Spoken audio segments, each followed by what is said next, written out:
कर जोर के मां जगत जननी जगदम्बे भवानी आदि शक्ति भगवती से अर्जी करे, विनती करे, आपन कष्ट और दुख मां जगत जननी के सुनावे जी। मां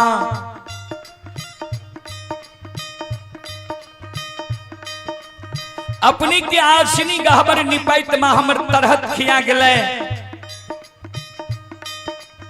अपनी के गहबर में धूप धुवन जलावत जलावत मां हमर चुटकी जल गले, अपनी के गहबर में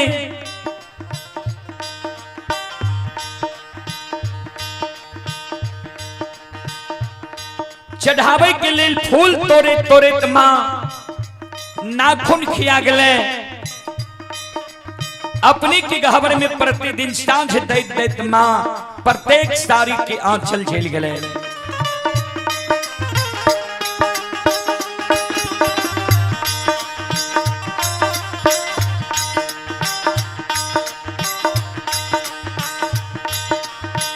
आतयो नाही देलियई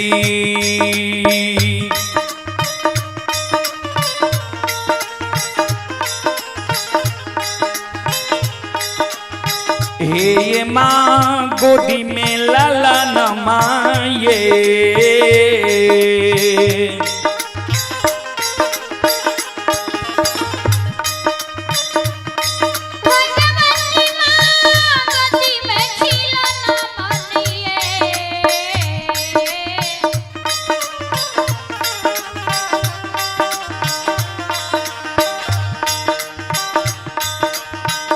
मैया ये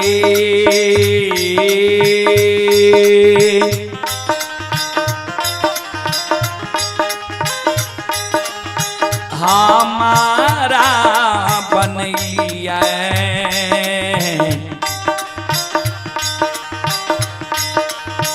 बांधी मरोछा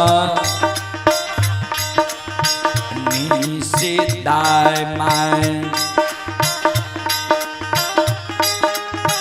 दाय माय उल्लाहन मां दै छैये।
ए हमारी माँ बहन बाबू भैया सब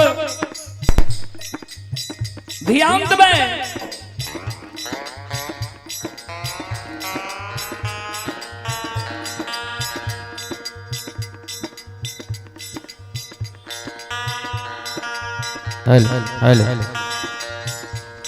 जय माता दी।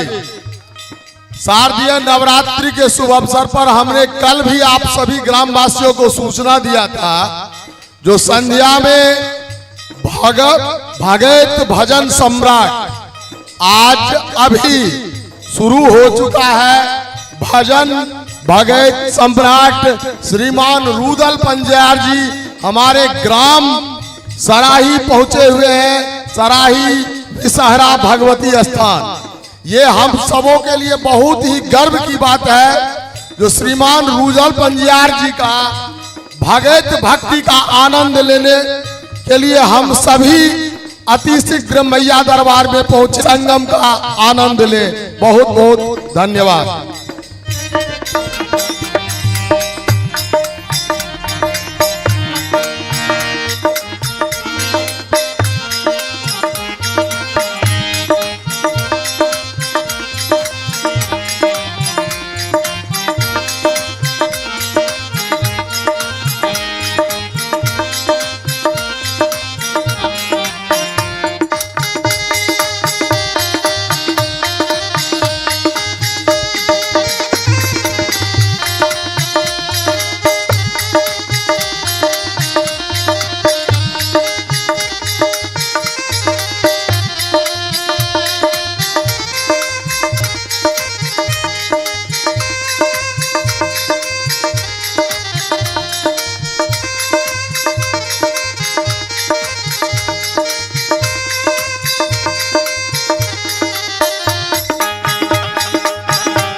बिचारी दुखियारिनी अबला मां जगत जननी के गहवर के उसार पर जार बिजार काने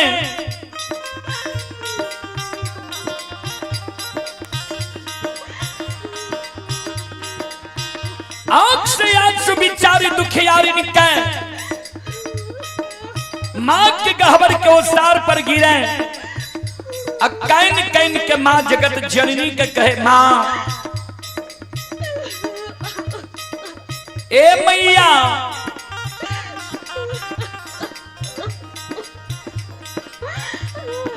हमरा कोई सजे यहाँ एगो बेटा बेटी नहीं दली है, पुत्र पुत्री संतान नहीं दली है। वही कारण नगर समाज के साथ ननंद गोतनी पड़ोसिनी हमरा उल्हन दैया, उपराग दैया, हमार नाम मां बांझी राखनी है। ए मैया दाई माई के तो उल्हन उपराग मां हम सह ले छी, लेकिन इस समाज में जब दाई माई के घर आंगन हम जाए छे, दाई माई के घर आंगन में दाई माई के गोद में दाई माई के बेटा बेटी के खेलत देखे छिए। दाई माई के घर आंगन में दाई माई के गोद में दाई माई के बेटा बेटी के हंसै की आवाज सुने छिए। मां दाई बेटा बेटी के ठुमुक ठुमुक चलत देखे छिए। दाई माई के गोद में दाई माई के बेटा बेटी के काने की आवाज सुने छिए।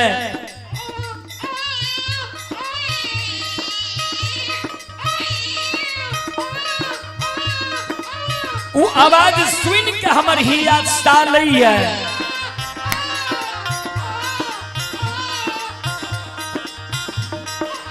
कि भगवान किया न अभी तक हमरा कोई से एगो बेटा बेटी पुत्र पुत्री संतान दिलक है।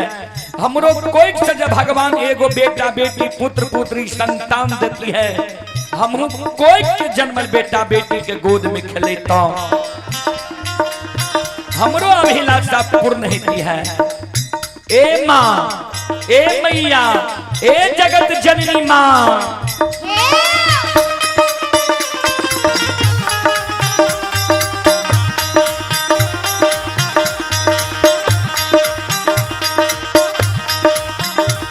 सबके आंगन माँ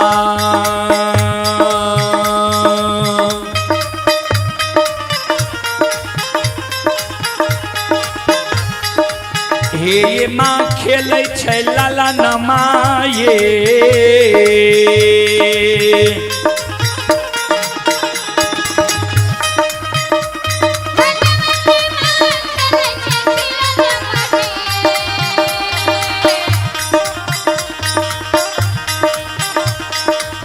मैया ये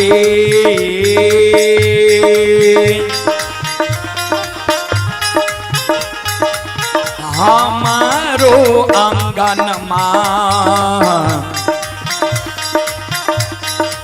लागे छे उदान सासे एक खिलौना माँ दीना ये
संत शिरोमणि प्रोडाबंधो बिचारे दुखियारी की माँ जगत जननी की गहवर के उस्तार पर जार बेजार खौने रहे।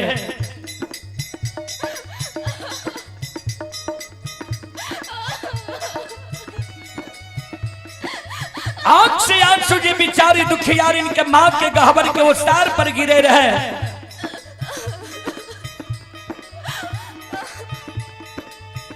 माँ जगत जननी आदि शक्ति भगवती प्रत्यक्ष दर्शन अबला के दे। अबला के कहे बिचारी तोरा गोद में खिलौना चाहिए कहलखिन हाँ माँ। माँ जगत जननी कहलखिन जो तोरा गोद में खिलौना चाहिए तोरा हम युक्ति बता दे छिया। तोरा गोद में खिलौना भै जेता नहीं आँख सासु गिरावा नहीं जार बाजार खाना। हे अबला हे तलखो हे बिचारी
माँ जगत जननी बिचारी दुखियारी के कहे ध्यान से सुनवे।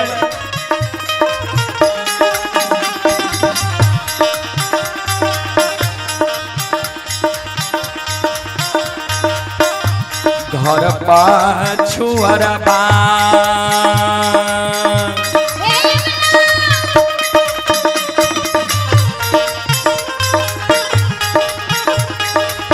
अबला बसे छ कुम्हार भैया हे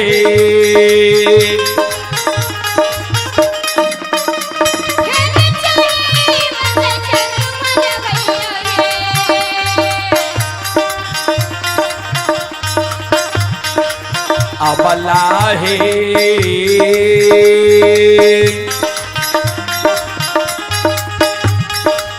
मिट्टी के बालकबा लिहो बनबा एक कोखिया दुख तोरा छुटिए जेता।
श्रोता बंधु, माँ जगत जननी जे बिचारी दुखियारी के कहलखिन जे घर पछवार में कुम्हार भय बसै छा, जा सुंदर मिट्टी के बालक बने वाली हो। बिचारी दुखियारी अवला कहने लगले, माँ हे मैया, मिट्टी के बालक ठेस लागत फूट जाय छै, मिट्टी के बालक से दाय में हमरा उल्हन उपराग देना नहीं छोड़ता है, मिट्टी के बालक माँ हमरा नहीं चाहिए। माँ जगत जननी कहलखिन जो तोरा मिट्टी के बालक नहीं चाहिए, चल जाने तू कमार भाई के द्वार, सुतिहार भाई के द्वार, बढ़ई भाई के द्वार, सुंदर काठ लकड़ी के बालक बने वाली हो। बिचारी दुखियारी अवला काने लगले, माँ काठ लकड़ी के बालक हमरा नहीं चाहिए। माँ जगत जननी कहलखिन से किया अवला काने माँ जगत जननी का कहे, माँ हे मैया,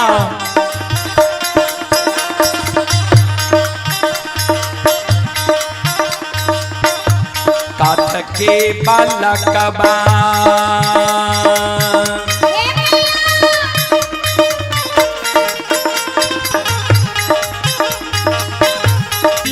नहीं डोले चाहिए,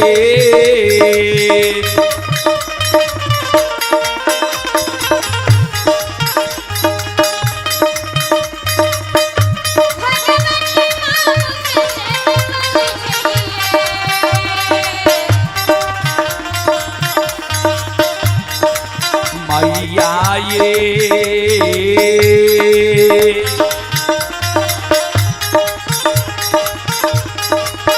नहीं पिए छै 3200,